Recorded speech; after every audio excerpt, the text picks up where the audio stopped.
Pleasant good evening to our listeners out there. This is Hope 103.1 FM, and this evening we continue with our program on the topic of kidney diseases, and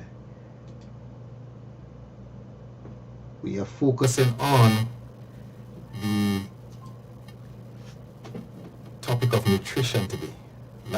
Yesterday we actually spoke all about the kidneys, where Dr. Ramirez spoke at length on the kidney and its function and how we should take care of it, what are some of the diseases that affects it, and how we can prevent it. And this evening we have a very special guest who is going to talk to us about how we should eat, what we can drink, how we can prepare it, and so that we can take care of our kidneys, which is a very small organ, but it has a very big function in our bodies. Our guest is no stranger to that function, that role, because she is a registered and licensed dietitian, nutritionist, and she is the owner and founder of Simply Nutrition, which is a nutrition consulting business that offers online and in-person medical nutrition therapy, and she's also a certified telehealth telenutrition professional. She has over 5 years of experience as a clinical dietitian nutritionist, both in the US and Grenada, where she has provided medical nutrition therapy, counseling, education, and support to patients. Mrs. Duncan completed a bachelor's in nutritional sciences at Howard University, that's in Washington, D.C., a historical black university, if I may say so, and she's very passionate about transforming health by teaching the foundation and theory of nutrition for successful, long-lasting lifestyle changes. Ladies and gentlemen, it's my pleasure to present to you this evening Miss Sheba Duncan to share with you on our very special topic. Welcome, Miss Sheba. Thank you for having me, Trevor. Thank you, everyone who's joining and listening on Facebook and YouTube or listening to us this afternoon. Welcome, and get on board for a wonderful program this afternoon. Great. And listeners, you're free to post your questions, your comments in the comment section on Facebook and YouTube, and also to send them on WhatsApp. Our WhatsApp number is 403-1031, and we will see them, and she will answer your questions or clarify your queries, anything that you may ask or need to know if you want further explanation. She's here to do that with us this evening. So stay with us. It's all in support of our promotion of our health walk and is focusing on kidney diseases this year. So, Ms. Duncan, the kidney, very small organ, but very big function. Yes, indeed. Right?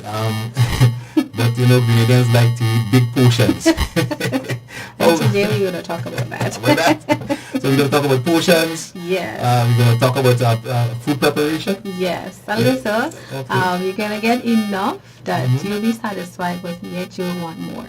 Okay. We have daily some health tips at 12 and also in the evening, and that's one of the things about Hope 103.1 FM. We focus on the whole man. The spiritual maximum importance, but also the spirit functions within our body, and that body has to be healthy. When you're sick, you can't function and do much work spiritually. Yes. It affects you because the Bible says, Paul said that I desire that thou mayest be in good health and prosper, even as your soul prospereth. So the prosperity of your soul and your spirit is closely tied to the physical body. Right, and I know you can make that connection for us this evening. So let's get into your presentation as we start with this evening's session. Sure.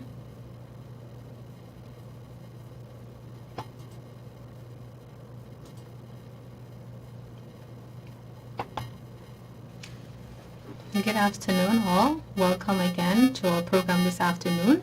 And we will be talking a little bit about medical nutrition therapy for polycystic kidney disease. Yesterday, Dr. Ramirez would have spoken at length about the kidneys and what it does and some of the medical conditions that can affect it and some of the ways we can treat, manage, even prevent those medical conditions. Today will just be a little switch in addition to what he said. We will just do a little recap of, kidney failure, but in today's episode we'll be focusing on polycystic kidney disease. Just a small recap, and then we will proceed into the medical nutrition therapy aspect of things so you get an idea of what foods you can have and how foods may affect our health in terms of kidney disease. So as we said, just a little recap about the kidneys. There are two muscular organs bean-shaped each on either side of the spine, as you would see on the screen. It's about the size of the fist, so if you have a bigger fist, then your kidneys size would most likely match that. And they're a little bit larger in men than women. And some of the functions is to make urine, to clean the blood, to get rid of excess waste, to make hormones, and most importantly here, blood pressure regulation. Because we will learn that in polycystic kidney disease, blood pressure regulation is key. So if there is a deformation or abnormality or insufficient function when it comes to the kidneys, blood pressure regulation will be affected. So how are we going to manage that in terms of nutrition and diet? And we shall see more as we proceed. Polycystic kidney. As you can see here, it's a comparison of what a healthy kidney looks like and a kidney that is polycystic. As you see, there's cysts going up over the one from the right to the left, right? And then you can see that it will be a little bit larger or much larger sometimes depending on how many cysts are on that particular kidney.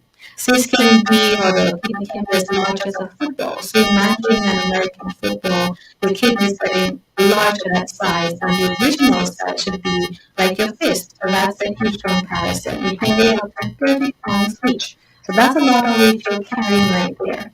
And the number of cysts can range from just a few to a lot. And the size of the fist, or the size of the cyst, also vary from like a small pinhead to as large as a grapefruit. So those are some variations that you can try to visualize how normal kidney would look or feel or even be versus polycystic kidney. Then we get into polycystic kidney disease. It is common. We have no idea how common it is in Grenada. A lot of persons have this medical condition and they're unaware because they may not go get tested or do the further assessment to really see if it is actually polycystic kidney disease. And there are two types. There is autosomal or the ADPK, which is the most common type, and they have the ARPKD, which is the autosomal recessive. It is a little bit rare. And then you have the sporadic, where you have no other comorbidity or anything to tie you to PKD, and it just happened, right? So we haven't seen much of that here, but a lot of the ADPKD would have seen patients come in with that type of polycystic kidney disease. Just a little illustration here to show you that the kidney function will decline as the amount of cysts on the kidney grow. So when you're talking about managing polycystic kidney disease, it's a slight variation when you're managing regular chronic kidney disease, because what you would focus on is a little bit different. Here, a lot of the focus would be on managing the growth of the cyst when you look at polycystic kidney disease. As the growth of the cyst increases, it encapsulates, so it covers that regular kidney, and then as that increase, the function of the kidney decline. So some persons would have polycystic kidney disease but not any chronic kidney disease, and then you have some person who have polycystic kidney disease and chronic kidney disease, and where they have stage. So you have PKD on CKD stages 2, 3, 4, or 5, where persons may even need dialysis. And there are persons who have polycystic kidney disease, but the kidney function is fine at stage 1 or 2. Some of the signs and symptoms of polycystic kidney disease, as you will see, kidney stones, you have back pain, your abdomen might increase in size, you might see blood in the urine, and the telltale here is high blood pressure. And this is one of the main things that we also have to control. Then we're talking about diet and kidney disease. As stated here, nutrition therapy is an important component of the treatment of polycystic kidney disease. Yes, you will be on your medication, but in order for the medication to be as effective, you also need to follow a proper diet, right? And generally, it's a normal, healthy diet, right? It plays an enormous role in the quality and overall nutrition outcome of the kidneys and your life on a whole. So we're getting into the meat of the matter where we're talking about medical nutrition therapy. First question, is there a special diet to treat PKD? Because persons ask it all the time. Yeah, because people think, a lot of people think when they're diagnosed with kidney disease is that it's all over to have a normal lifestyle. It's it's just dialysis at home, drinking water. You can't eat this, you can't eat that. None of this, no sugar, no salt, no this, no that. Let's get into the meat of the matter. Right, because you've been diagnosed with PKD. When did the doctor diagnose you, confirm that you're diagnosed with polycystic kidney disease? And you may receive a lot of nutrition information that may not be quite accurate. So you will hear a lot of do not eat this, don't drink that, do not have this, don't eat that. Then you get home and you look at your pantry, your cupboard, you look at your fridge, and you're like, well, what am I supposed to eat? So your food intake now has drastically decreased. As your food intake decrease, your nutrient intake decrease. What happens is that you start losing weight. Now you're supposed to maintain good healthy nutrition overall, but you've just made a drastic lifestyle change of eliminating almost all foods from your diet. So you start losing weight fast. Now, creatinine is a byproduct of muscle breakdown. We are muscles. Right. All of our body is muscle, right? We have our flesh and everything. And when you lose weight, we lose that muscle, right? As that muscle breakdown, the byproduct of that is creatinine. Now, you already have kidney issues. What happens to that creatinine excretion? It doesn't go out as fast, or it doesn't go out at all. It stays in the body. As creatinine builds up, your kidney function declines.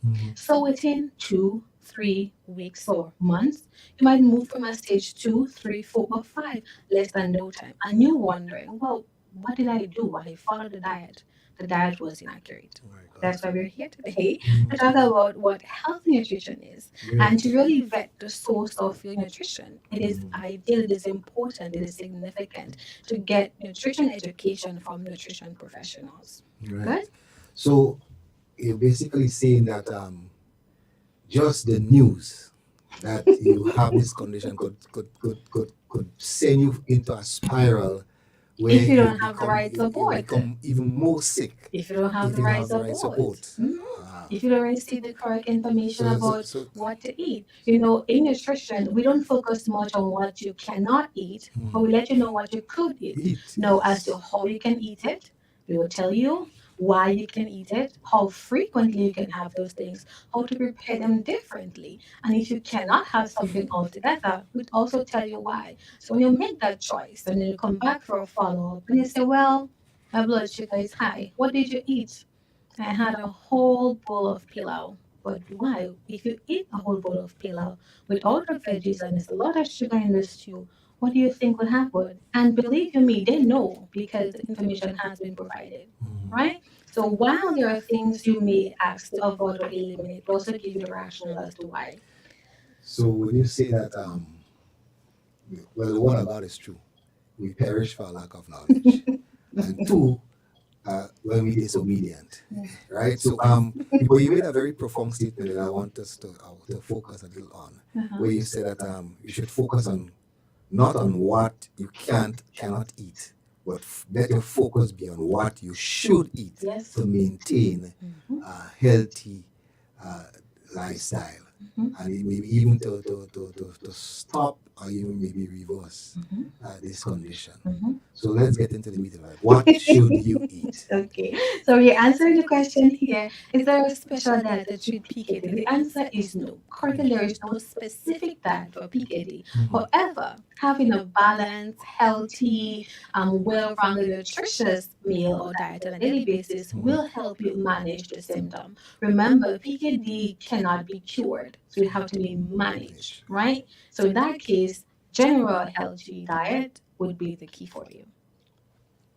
What are some of the goals to reduce the risk of PKD progressing into CKD? As I said, consume an overall healthy diet, and we'll see what that look like. What about maintaining a healthy weight? A lot of the times, we gain a lot of weight unknowingly, right? Some of it might be genetic or medical conditions, and some of it out of, having very large portions.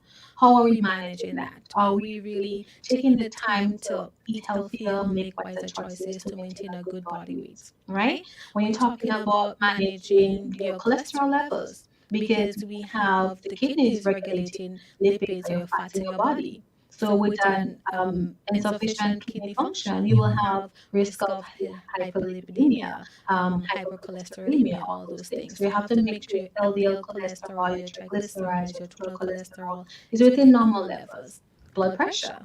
Big words. Triglycerides. Yes, those are all the fats, the fats in the body. When you go to the doctor will send you to do blood test, and you will see it says lipid panel, right? It basically tests the different types of fats in the body. So you have the total cholesterol, you have the LDL, which is the low density cholesterol, lipocholesterol, right? You have the HDL, and you have your triglyceride.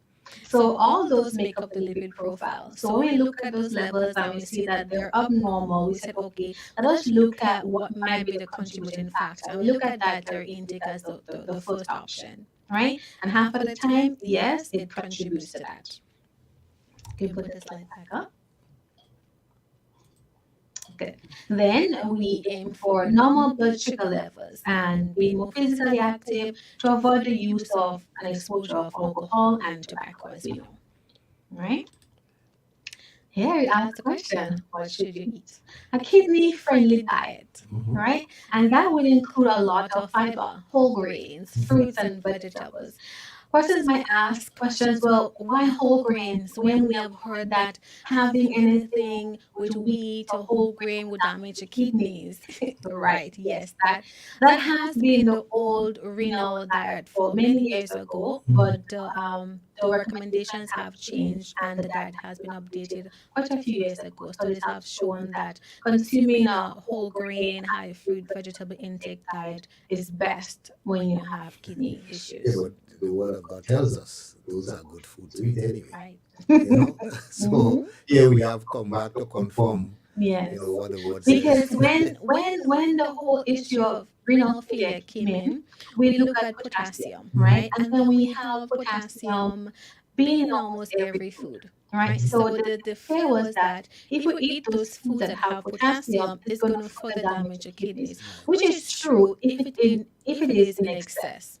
But further studies have shown that the bioavailability or the absorbability of potassium in plant-based foods is way less than those in animal products. So even though you might say something is a medium content potassium food and you eat it, you would not get all of that potassium. But if you eat potassium foods from like your meats and your eggs and your dairy, you absorb 100% of that. A lot of people don't realize that everything they eat has a natural content, percentage of salt in it. Yes. From the vegetables, it comes from the field, it has that quantity in it naturally. So that's why when the doctor advises you to cut back on. In fact, you're supposed to put salt. You're supposed to cook without salt and then put salt to taste, right? Not to taste. Not to taste. Taste is relative. Right. So we're going to get to that. Laura said low sodium, Right. right? So in fact, cooking without salt is best, right? Not necessarily, because you actually need salt in the body. Right. The amount you put in is important, right? Because if you put no salt in the food, you're going to really end up in the general hospital. Okay, you need some form of salt. But the source of the salt, You're the expert. the source of the salt is important. The source. The amount of the salt is important, right? So how you put the salt, the time of cooking, the preparation. Are you using garlic salt instead of actual salt and garlic? Are you using onion salt instead of fresh onions and salt? That's the difference. Are you using bouillon cubes like the Maggi cubes and the Szechuan? Those are not recommended, right? But person will say, well, I don't use salt. But then when you check on the other things that they use to flavor the pot, it's worse than the actual salt. Okay? So a kidney-friendly diet comes to a low-sodium food, low-sodium diet, where you have no more than 1 teaspoon of salt for the entire day. Lean protein. We say lean because you want to remove most of the skin and the fat.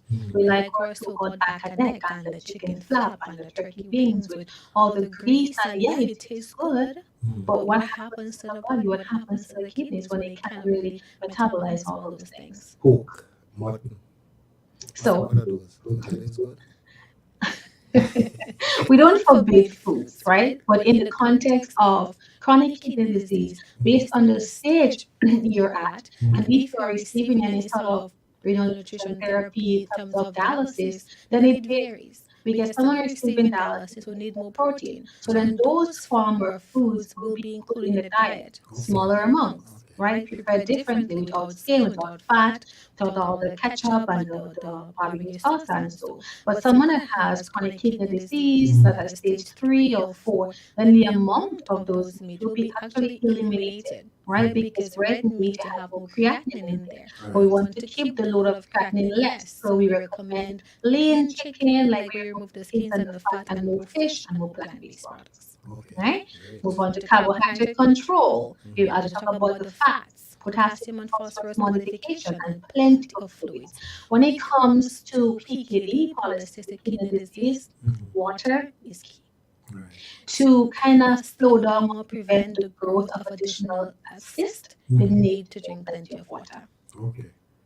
And PKD, that's just one of the diseases that affects the kidney. Yes. Right. So for the others, you can continue consuming a good amount of water. It depends. Because sometimes you have chronic kidney disease or lupus nephritis, plus you have congestive heart failure. The amount of fluid now varies because you have the risk of edema or swelling in the feet and, shortness of breath. So we can't just look at the kidney alone. Right. That's why when you come to see a nutritionist or dietitian, you have to come with a medical referral plus your blood test results so we can actually see what's going on and then provide an intervention. The intervention I provide for you is not exact same as the other person. It's very individualized. Specific. It's very specific. Okay. All right, good. What is a balanced, healthy diet? Right? We talk about what to eat. We break down that what you should eat when you have polycystic kidney disease is a renal diet, kidney-friendly diet. Okay, what does a balanced meal look like? Here we have a picture of a plate where half of your plate should be vegetables. We have a lot of produce in Grenada. It was recommended that everybody start a little backyard gardening, which we all should. We should invest in that. So we have easy access to those things when we're ready for it.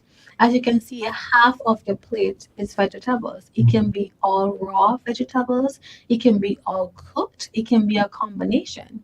We look at managing carbohydrates. Look at the portion of the rice. Most times when we plate our food, half the plate, or if not all, is rice and peas or rice or provisions and so. We need to change that portion. We need to change the ratio of things and divide the plate in 3, where half your plate is veggies, quarter is your starches, your carbohydrates, your provisions, your bread, etc. And the other quarter is your protein. So this plate on the screen, I can actually, if I have kids, if somebody has kidney disease, they could actually eat all of that. Yes. They can. However, somebody has chronic kidney disease stage 4 and their potassium is super high. Now, avocado is a high potassium food, likewise tomato. Mhm. But it depends on the potassium level and what might be contributing to the potassium level. And we'll get into potassium in a little bit, right? So, we're talking about a balanced, healthy plate, high fiber, lots of fruits, vegetables, seeds, and nuts. Refined carbohydrates. A lot of times we like our bread whites, baked white, dumpling white. We could add some cornmeal, some oatmeal, add other things, some seeds and nuts into our bakes or bread or dumplings, right? Or protein, we like to have half the plate is stew chicken and the other half is provision, right? We need to cut down on the amount of animal proteins that we consume. Consuming healthy fats like olive oil, avocado, coconut, and so. Avoid highly processed foods, the bacon, the sausages, the ham, the chicken franks, the chicken nuggets. We eat a lot of those on a daily basis, right? So we have to avoid those foods and high sugary drinks. And of course, talk about managing the portions, where we make our portions to kind of reflect the guide of this plate right here. And this is just a reflection of the same slide we just had before. A divides a little bit for you further. So sometimes you want to have a fruit on your plate as well. Your plate wouldn't be half the fruit, half the fruits wouldn't be half the plate, but a little less than half if you are diagnosed with diabetes or so. But other than that, you can have half the plate with fruits, half vegetables, your protein, and your grains. So you see, if you diagnose, you could have a healthy plate Yes, you must. and not you know put yourself in a sort of starvation mode, and No, no. you're just struggling through, and because you're right, focus on what you should eat. Yes. And I think that a lot of people grieve because they can't eat They this. can't eat it anymore. They can't go by the chickens, the chicken stall, or the No. the barbecue hut, or the pizza hut or whatever, and eat a whole one for themselves. But you could have your pizza. It just you have to make it at home. Right. And instead of having the whole box, you have 2 slices and a large salad. And you have your and relax pizza. yourself. Instead of having your pepperoni and your bacon and so you put some saltfish, you put some chicken, you put some fish, you put some tuna or something on there. Right. You make it differently. And your tongue is trainable. Right. So eventually you will adapt to those changes. Just have to allow yourself time and welcome the foods with joy. Right? Do it all with joy. You made a very very profound statement there about your tongue is trainable, because I remember I was going through something, and I had to cut back on salt, and for the first week or so it was like if I was coming off a drug. I was even having You're grieving. having a craving. Withdrawal the syndrome. symptom, yeah. I was literally like if I was coming off some kind of drug, and I was like, I never knew that you could develop such a taste, Yes. for something like that, like a food Yes. that it's almost like an addict. It's Sugar. addictive. Sugar is the same thing. Yeah. But there are ways you can titrate down and get to the goal that you want. Right? Great. So listeners, I hope you learning. I hope you gathering information, because it's been delivered in a very calm and very profound manner, but very simple, that you could understand and take note, and start to reconsider your eating habits, etc. If you have questions, if you want further clarification, just send it in the chat or on WhatsApp, and we'll respond to you. So, sorry. Should you stop eating protein? Because sometimes we get a diagnosis. Well, chicken not good anymore. Fish not good anymore because of the mercury. Or no pork, no this. Now, all those are sources of protein. So the source of protein is important, but you should not stop have protein, right? You need protein in the diet for your muscles to for other body functions. Mhm. But large amounts of animal protein may actually make the progression of kidney function worse. So you see like how we like to pack the plate on Sunday with stew beef and curry mutton and fried chicken? We have to choose one protein choice now, Right. right? Because too much of this animal protein has high levels of creatinine. And especially in the event where you have kidney impairment, you have to look at the choices of protein. How is it being prepared? Right? And so the protein intake may vary depending on the severity of kidney disease. Persons at kidney failure stage 1 or 2 wouldn't have to change in terms of the amount of protein that they have. However, how they prepare it, how much are they having at one meal? What are they flavoring it with? Those are important. So you shouldn't stop have protein, but you could have more plant-based protein and more lean protein choices. When we say lean, we mean you're removing the skin, you're removing the fat, you're not gonna deep fry and smother in butter and so you're gonna avoid that. Okay, great, great. What about salt? You were just talking about salt, Salt. Mr. Trevor. What about the salt? Some persons go saltless and they struggle, the appetite get poor, and then they lose a lot of weight, and then things kind of spiral out of control. True. Okay. Right? You're allowed to have salt, but the amount you're allowed to have for the day is just 1 teaspoon. Some persons may think it's quite a little bit, but actually it's a I lot. find that's a lot. Yes, one Yeah. teaspoon. To So me, one tip when you go I home, shudder at the thought of my when you body go taking home, a whole teaspoon of salt. when you go home and you're about to cook, so prepare for cooking tomorrow.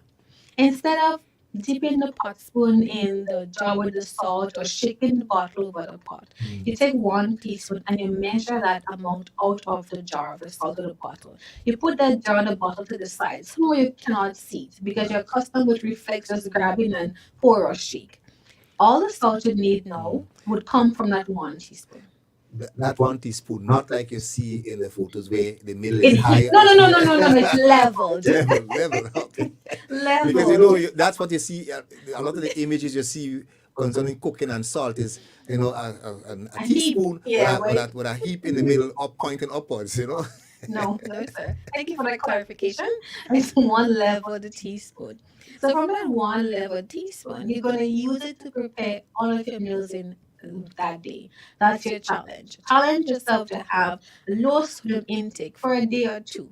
Right now, what you're going to have to do is be a little bit more creative and use more local herbs and spices, dry herbs and spices to flavor the food. Because as we know, salt is not for flavor, salt is to enhance flavor. So, which means you have to establish flavor first.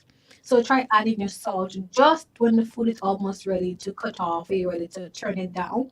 Then you add the salt. You're tasting your soup. Don't taste and say, it's missing salt. No. When you taste, you didn't take anything, you add some flavor. You add some cinnamon, some turmeric, garlic, onion, you name it. You add some flavor and then you add salt when it's almost over. Challenge yourself and let us know how it goes. Because salt help decline like the progression of renal function failure. Sorry, that makes sense. It also help to control the blood pressure, which is key in managing polycystic kidney disease. How much fluid should you drink in a day? Normally, it depends on your age and so, but for like regular adults, you have like 25 to 30 ml per kilogram of your body weight. But there are different factors that can come into play for normal persons. When you're looking at somebody that have polycystic kidney disease, they need a lot more fluid. However, you have to take into consideration, does the polycystic kidney disease is coupled with end-stage renal disease and the need for dialysis, then that amount of fluid intake would vary. But normally it will be about 3 to 4 liters of water per day. Why? Because hydration is key for polycystic kidney disease. What happens if you're dehydrated? Just so you have a better appreciation of why you need to drink more water. There is a chemical or a process in the body where this chemical called cyclic AMP promotes the growth of cysts, right? Cyclic AMP now receives signals from vasopressin, which is a hormone that responds to when there is not enough fluid in the body. So imagine you have been diagnosed with polycystic kidney disease, and every day you're drinking 500 mLs of fluid or water for the day. Your body detects, okay, I don't have enough fluid in my body. The hormone vasopressin now sends a signal to cyclic AMP because it already detects that the body doesn't have enough fluid, right? So now vasopressin sends a message to cyclic AMP and said, hey, we don't have enough fluid. What cyclic AMP does, it basically speeds up the growth of cysts. And as the growth of cysts accelerates, kidney failure gets worse. So to prevent the growth of cysts, drink lots of your fluid, especially water. Key here. So I like that you clarify. Fluids, water, Yes. not Not sweetened beverages. or alcohol. No, water. Good. Our favorite topic?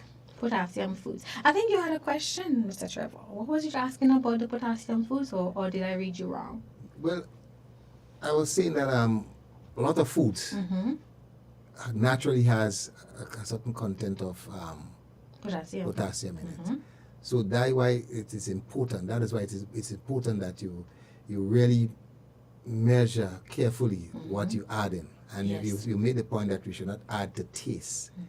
Because and that is good. That is true because everybody's salt tolerance is It's different. It's different. different. Yeah. Right. So when you're cooking for a whole family, it's important that you really measure the amount of salt that you add in Yes. as you cook. Yes. Right. Just elaborate a little on that because a lot of people for example, the one who's doing the cooking may like a lot of salt. While it's having a negative impact on the other members of the family. So having caring for the others and not adding to your taste is important in it. Why? Why is that so important? So, if I am the caregiver and the person I'm taking care of is on a diet that requires low sodium, and I'm not in a diet and I have high salt tolerance, so I like a lot of salt. Now, the person who is the caregiver should be mindful that I'm either cooking for myself or for that person.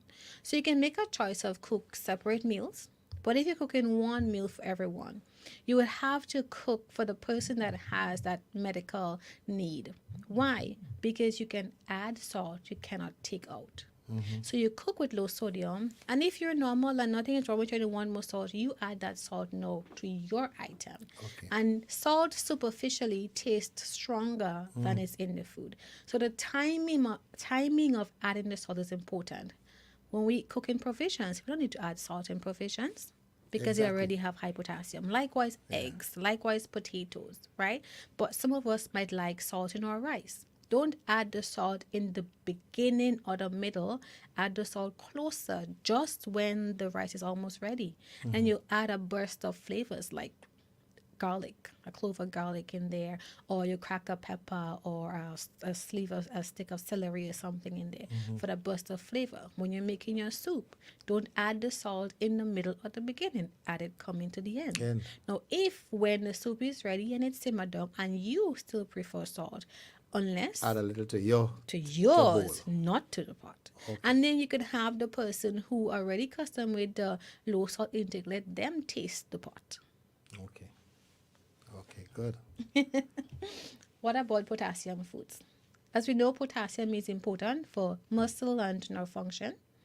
It can be modified if the kidney function is reduced. So as I said, if you're at stage 4 or 5, you might have a less options in terms of the type and the amount of high potassium foods that you eat, or if it is high for whatever reason. Now we know that high potassium is not always directed to your food intake. If you have been constipated for quite a number of days, that can affect your potassium levels in your body. If you have been diagnosed with diabetes and your blood sugar has been elevated, that can affect your potassium levels. But a lot of the times when you see high potassium level, you directly go straight to don't eat the banana, don't drink the coconut water, don't eat the callaloo. And half of the times that is not always the case. Okay, so most of it is found in our foods like our legumes, whole grains, fruits and vegetables, our staples or provisions or potatoes, meats, milk and yogurt. Look at all these food choices that have potassium. And then you're asked to have no potassium foods. What's going to happen? Yeah. Okay? So our next slide will give us a little idea about the potassium levels. Fun, interesting. So we see here that there's low potassium foods, medium potassium, and high potassium. So based on your labs, based on what's going on with you, you can have an idea of, hey, all my labs are okay. I'm at stage 2. I can have all those foods. Now, persons with chronic kidney disease, we always recommend you have more of your low potassium foods and less of your high. So while you may be able to have every single day options from the low potassium foods, from the high potassium column, you would not be allowed to have all of this or you have a choice every single day based on your lab values. I've just quickly reviewed the list, and I like what you have there, because you have a mixture of both local available fruits, and you also have some of the imported stuff. We have to include. You have to of include course, it. you have to, because Inclusion is I was key. bringing to the point that cost, the cost for some of these are pretty expensive. So I see you have a Mammy apple, Mammy apple as a low potassium food. I just maybe Saturday, Monday, I was eating some Mammy apple. You understand? I see you have okra, and I also see you have tamarind and sapodilla pulp. So this is great. So you don't have to spend a lot of money to have a balance. No. You could really live affordable still. Yes. Because a lot of people say, "Oh, kidney is expensive, and I prefer to just die." No, I'm serious. There are some people who, when they hear that diagnosis, they say, "Well, they're finished," But here I'm seeing that you could still live a very normal life. Yes, you can. Have a job, etc., and just simply manage it by simply nutrition. I like that. Simply nutrition. Thank you. Don't get into anything complicated. Simply nutrition. So, in a day, if I'm going to eat these fruits, vegetables, what should be the balance? How much high, how much medium, how much low?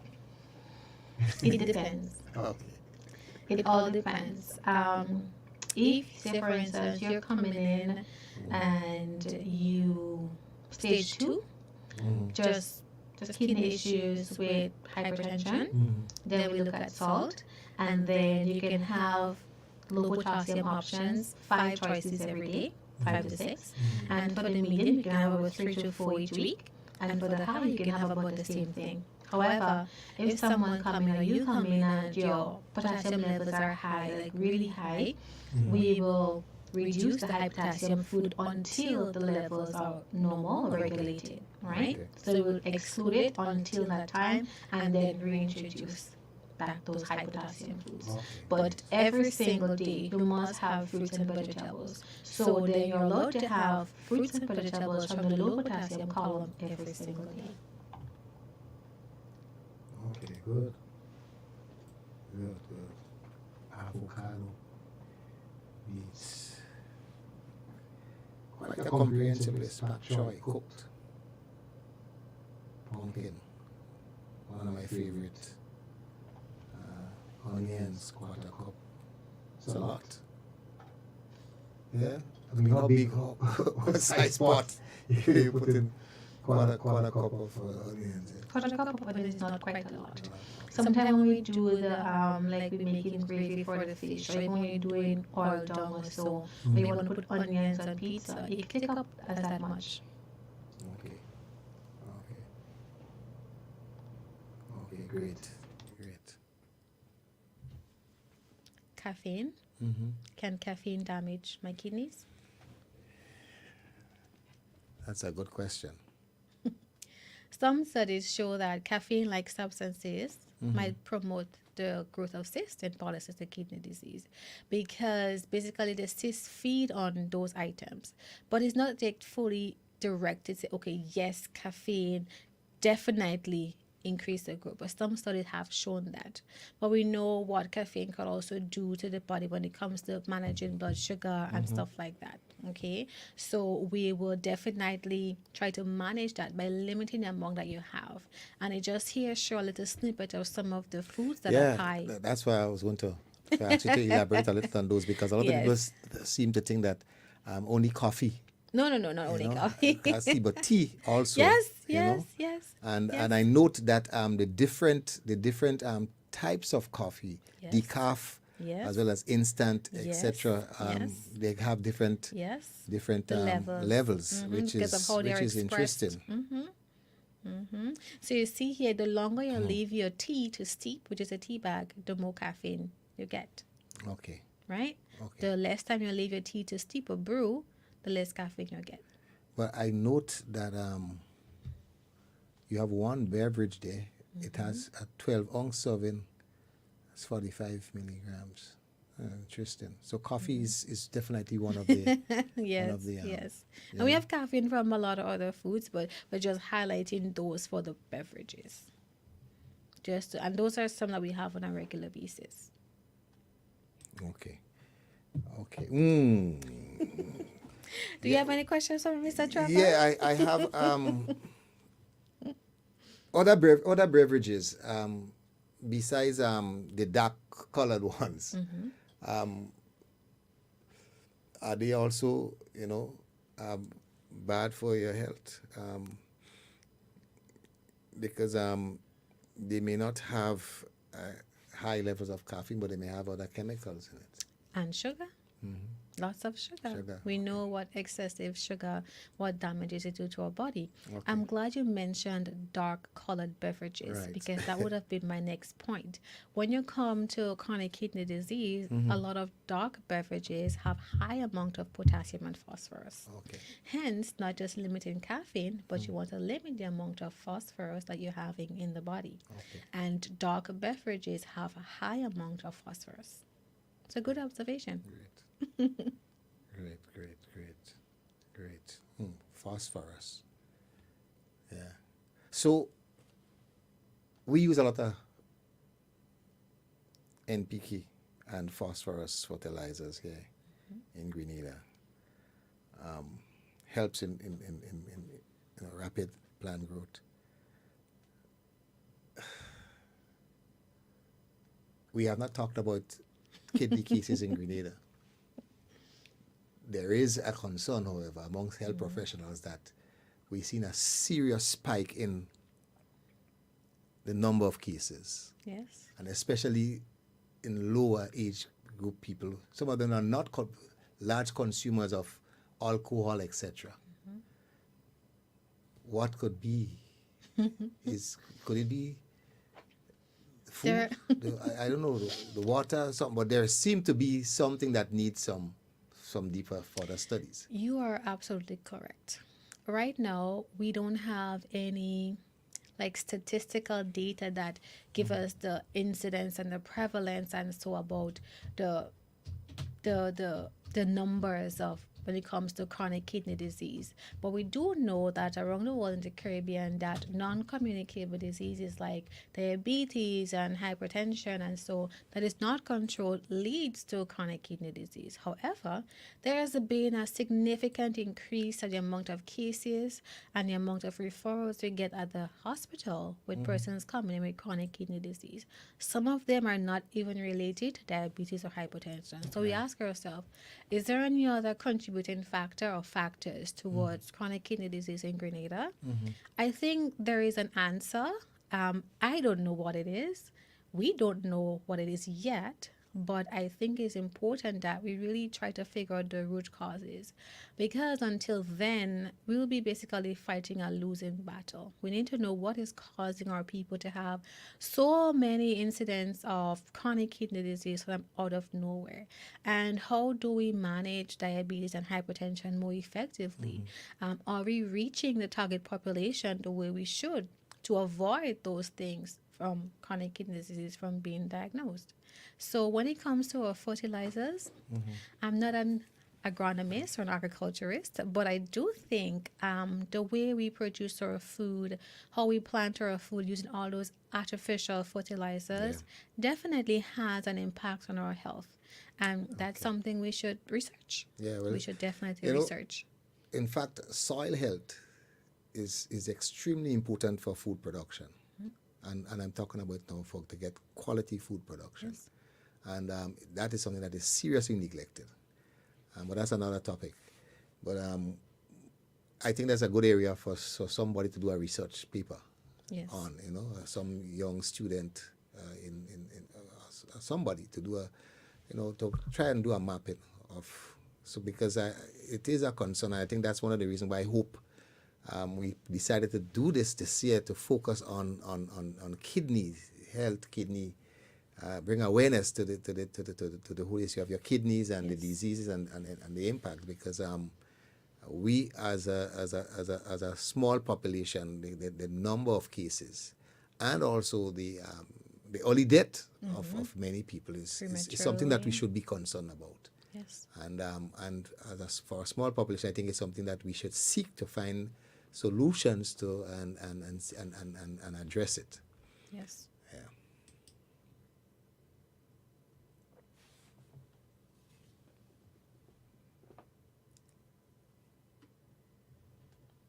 So, just take a look. I'm tempting somebody. Yeah. No, this plate is personal. I know the person who consumed that meal very well. And when we look at that plate, Mr. Trevor, when you look at that plate, is that how you plate your meal when you're having provisions and saltfish? Be honest. Yeah. With all the salad? Yeah. Very My good.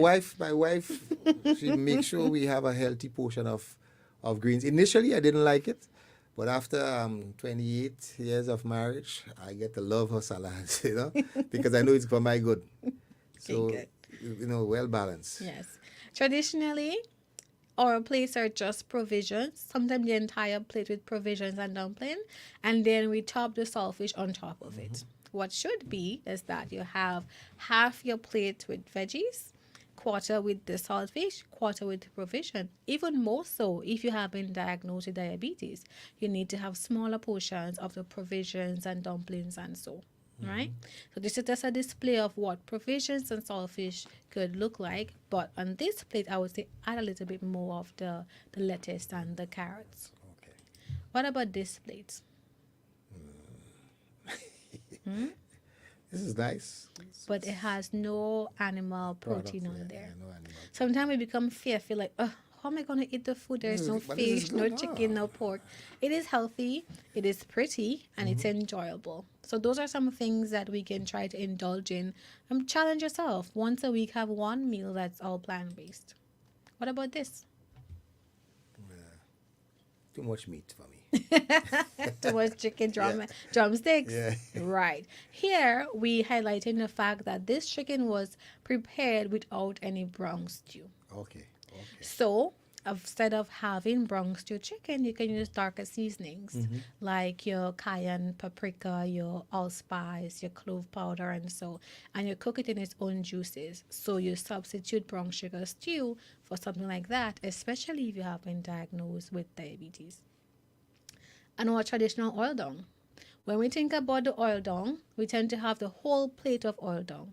We should manage the amount of provisions we put on our plate, add lots of vegetables to the oil dung, right? And then you could substitute the salted meats for fresh fish or chicken. Here we have another plate of another example of what your plate should look like.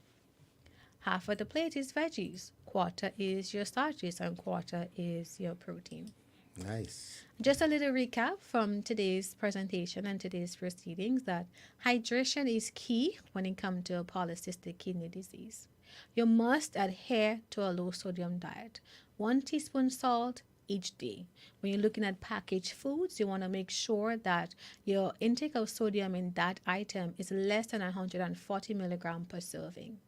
So when you're eating the cricks, you're not going to eat a whole sleeve. You're going to have just the portion size. Because sometimes we sit down to snack on the crackers or the cricks, and we have the entire sleeve, right? It's bad, yeah. That's not good. Because I know cricks that. itself is very salty. Very high in sodium. Just about 6 to 8 will give you about 300 to 400 milligram of sodium. That's way more than what you'd have in a serving, because we just said a serving of a low sodium food should be less than 140 milligram. Yeah. So choose crackers that are lower in salt. And you could know the quantity you eat because every packaging now is by law must have its Yes. contents. But do we really read it? That's the other thing, yeah. Let's get to the back of You the go for package taste, and be a taste. little FBI and, really figure out what is in this. What am I eating? Is this real food? Is it a lot of salt, a lot of sugar? What is in there? No, we go for the taste. What we are accustomed to, tradition. Yeah.